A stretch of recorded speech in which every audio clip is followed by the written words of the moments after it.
오늘 본문 내용은 마태복음 22장 23절에서 33절 말씀입니다. 본문의 제목을 평면은 존재 전환이 없다로 정했습니다. 본문에 나오는 사두개인을 보면 그들이 원하는 현상을 유지하기 위해 성경을 어떻게 보았는지, 그리고 그들이 만든 정답이 존재 전환을 얼마나 막고 있는지 보았기 때문입니다. 참담하지만 이 사두개인의 모습은 그동안 제가 보지 못했던 저의 모습이기도 했습니다. 그 모습을 오늘 본문에서 예수는 죽은 자라고 심판하십니다. 본문에 들어가기 앞서 사두개인과 부활에 대해 더 알아보도록 하겠습니다. 먼저 사두개인을 보겠습니다. 사두개인은 솔로몬 성전 때의 대제사장 사독에서 유래되었습니다. 그들은 그들 스스로 제사장 라인이라고 생각했습니다.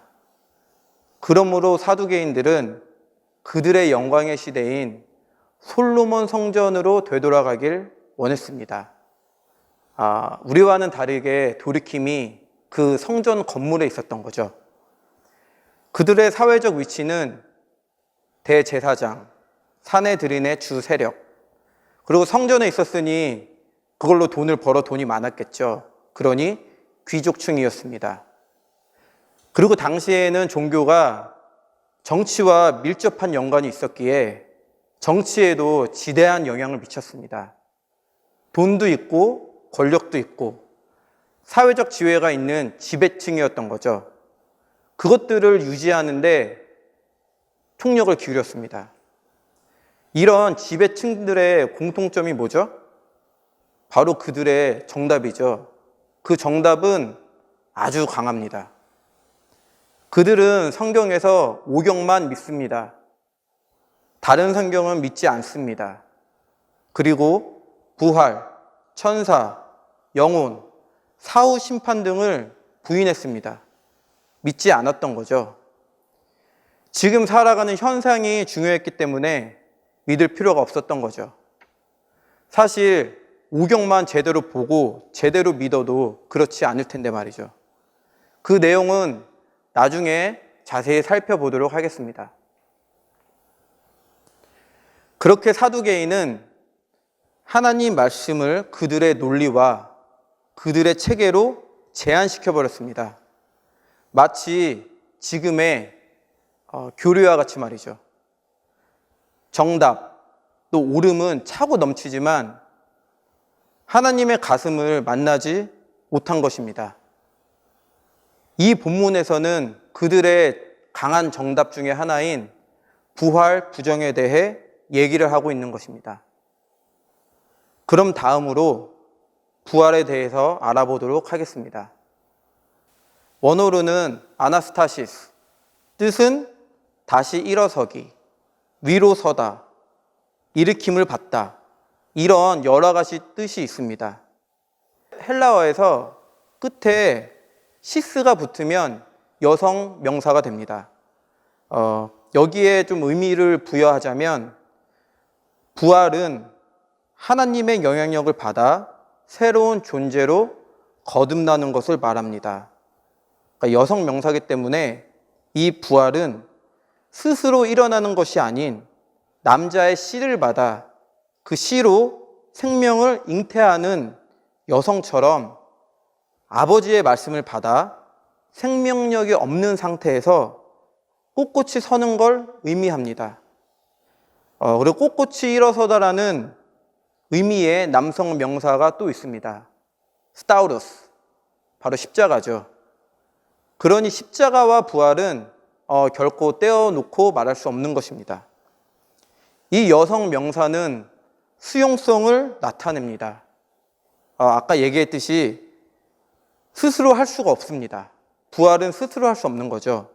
나의 원함이 있고 또 누군가의 도움이 있어야 합니다. 성경을 보면 알 수 있죠. 하나님은 항상 말씀하십니다. 내가 이렇게 해줄게. 내가 이렇게 인도할 거야. 그리고 스스로 지키십니다. 즉, 약속입니다. 제가 이번 본문에서 만난 부활은 약속, 그리고 영원입니다. 오경 중 하나인 신명기에서 기억하라, 이 말이 제일 많이 나옵니다. 뭐를 기억하라고 하나요? 하나님이 약속하시고 인도하시는 것을 기억하라고 합니다. 여기서 제일 중요한 건 약속을 할 때 죽은 사람과 하는 것이 아닌 산 사람과 한다는 것이죠. 당연하죠. 약속을 죽은 사람과 하는 사람은 없죠. 하지만 사두개인의 입장은 당연한 것이 아니게 됩니다. 이제 사두개인과 부활에 대해서 보았으니 본문으로 들어가겠습니다.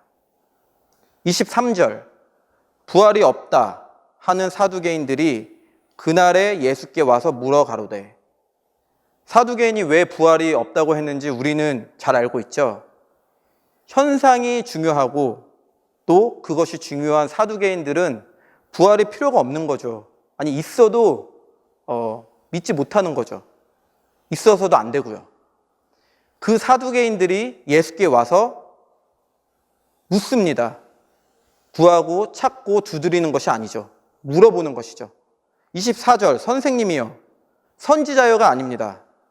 말만 선생이지 아마 본인들보다도 낮은 서열로 보았을 것입니다. 모세가 일렀으되, 이들은 오경만 믿었기 때문에 이 모세는 그들의 정답입니다. 솔로몬 성전이 강했고 율법과 그들이 만든 장로의 유전이 강했었죠. 그들이 만든 정답을 가지고 예수께 묻습니다. 사람이 만일 자식이 없어 죽으면 그 동생이 그 아내에게 장가들어 형을 위하여 후사를 세울지니라 하였나이다. 이 말은 신명기 25장 5절에서 10절 말씀을 인용한 것입니다. 법의 이름은 형사취수법이라고 합니다. 예전에는 의학도 좋지 않고 여러 가지 환경이 좋지 않았기 때문에 사람들이 일찍 많이 죽었죠. 그러니 형이 일찍 죽어서 아이가 없으면 그 밑에 동생이 그 형의 아내와 결혼을 해서 아이를 갖고 그 동생조차도 아이를 갖지 못하면 그 밑에 동생이 그 형의 아내와 결혼을 해서 아이를 갖는다고 합니다. 지금 저희로서는 좀 이상하지만 예전에 한국만 보더라도 형에게 아들이 있고 동생의 아들이 없으면 형의 아들을 받아 동생이 본인 아들로 키우기도 했었죠. 이 시대에도 마찬가지입니다. 대를 이어야 했고 또 중요한 게 남편을 일찍 여의거나 아니면 이혼을 했거나 이렇게 돼서 과부가 되면 그 여자는 사람 취급을 받지 못했죠. 그러니 그 여성을 보호하려는 이유도 있었습니다. 대를 위해, 사람, 여자를 위해, 가족입니다. 즉 함께함이 중심이었던 거죠. 그리고 생명을 끊지 않고 생명을 이으시는 하나님의 마음을 나타내기도 하는 것입니다. 25절, 우리 중에 7형제가 있었는데 마지 장가들었다가 죽어 후사가 없으므로 그의 아내를 그 동생에게 끼쳐두고 26절, 그 둘째와 셋째로 7째까지 그렇게 하다가 27절, 최후에 그 여자도 죽었나이다. 28절, 그런즉 저희가 다 그를 취하였으니 부활 때에 7 중에 네 아내가 되리이까. 자, 여기서 사두개인의 본색이 드러납니다. 부활한 후에 말도 안 되는 현상을 가지고 부활을 부정하는 것입니다. 현상의 오류로 본질을 부정하는 것이죠. 이것은 흡사 창세기에 뱀이 여자에게 말했었죠. 결코 죽지 않는다. 오히려 하나님처럼 된다라고. 그것이 틀린 말입니까? 1차원적인 상황에서는 그것은 맞는 말입니다. 실제로 선악을 먹고 죽지 않았고 하나님과 대적할 수 있는 거의 하나님과 같은 위치가 됐었죠. 뱀의 세계에서는 그 말이 맞는 것입니다. 하지만 하나님은 그것을 무트 타모트, 결코 죽는다로 말씀하십니다. 본질의 세계에서 그 모습은 죽은 모습입니다. 뱀의 세계, 하나님의 세계는 완전히 다른 것입니다. 그럼 거기서 뱀의 세계에서 오류가 생겼다고 본질의 세계인 하나님의 말씀이 틀리게 되는 것일까요? 절대 아니죠. 왜냐하면 다른 세상이니까. 하지만 사두개인은 이 방식으로 말을 하고 있는 겁니다.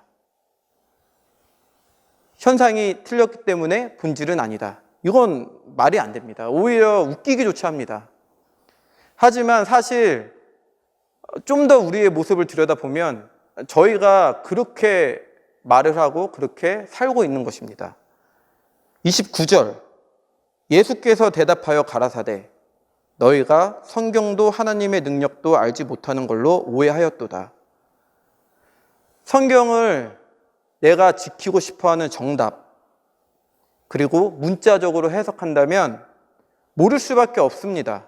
왜? 가슴이 없으니까요. 여기서 오해하였도다는 원어로 자기도 길을 벗어나지만 남도 길을 벗어나게 한다는 의미도 있습니다. 사두개인이 제사장이었으니까요. 30절, 부활 때이니 본질의 세계를 말하고 있는 것이죠. 장가도 아니가고 시집도 아니가고 본질 세계에서는 이 세상에 시스템도 없고 체계도 없습니다. 그러니 당연히 결혼 제도도 없습니다.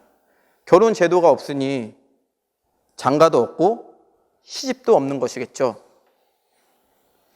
천사들과 같으니라. 천사들이 된다는 게 아닙니다. 천사들과 같게 된다는 것입니다. 천사들은 육체가 없죠. 영체가 있는 것이죠. 영체 피우기, 천사들과 같게 된다는 것입니다. 이 얘기는 사실 현상을 중요시하는 사두개인들에겐 청천벽력 같은 소리겠죠. 31절, 죽은 자의 부활. 죽은 자의 부활은 오늘 본문과는 좀 안 맞는 구절일 수도 있겠지만 그래도 넣었습니다. 죽은 자의 부활은 고린도전서 15장 42절에서 44절에 잘 나와 있습니다.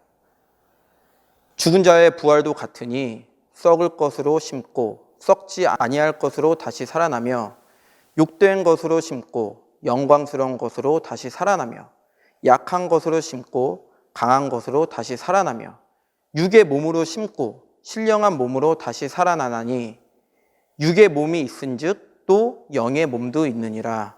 아멘. 죽을 자, 곧 썩을 것, 욕된 것, 약한 육의 몸이 영의 몸이 된다는 것입니다. 이것이 죽은 자의 부활입니다. 이런 죽은 자의 부활을 의논할진대 하나님이 너에게 말씀하신 바, 여기서 말씀하신 바는 하나님이 말씀을 하고 있으신 거죠. 그러니 약속을 말하는 것입니다. 32절, 나는 아브라함의 하나님이요 이삭의 하나님이요 야곱의 하나님이로다 하신 것을 읽어보지 못하였느냐? 하나님은 죽은 자의 하나님이 아니요 산 자의 하나님이시니라 하시니. 이 말은 모세 오경 출애굽기 3장 6절을 인용한 것입니다. 잘 아시겠지만 모세가 떨기나무에서 하나님의 약속을 받았을 때 하나님이 말씀하시는 내용입니다. 이 말을 모세가 들었을 때 아브라함, 이삭, 야곱은 현상적으로 당연히 죽은 자였겠죠. 아주 오래 전에 죽었을 테니까요. 근데 아까 뭐라고 했죠? 약속은 산 사람과 한다고 했죠. 그 당시에 모세는 당연히 살아있는 사람이겠죠. 그러니까 하나님이 약속을 하신 거고, 거기에 인용된 아브라함, 이삭, 야곱은 그 당시 현상에서는 분명히 죽은 자였지만 본질의 하나님의 세계에서는 죽은 자가 아니었겠죠. 죽은 자가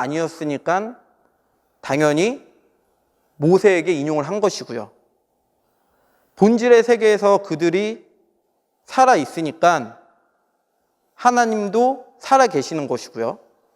근데 만약 그들이 죽어 있다면 그들과 약속하신 하나님도 죽은 하나님이 되신 거겠죠.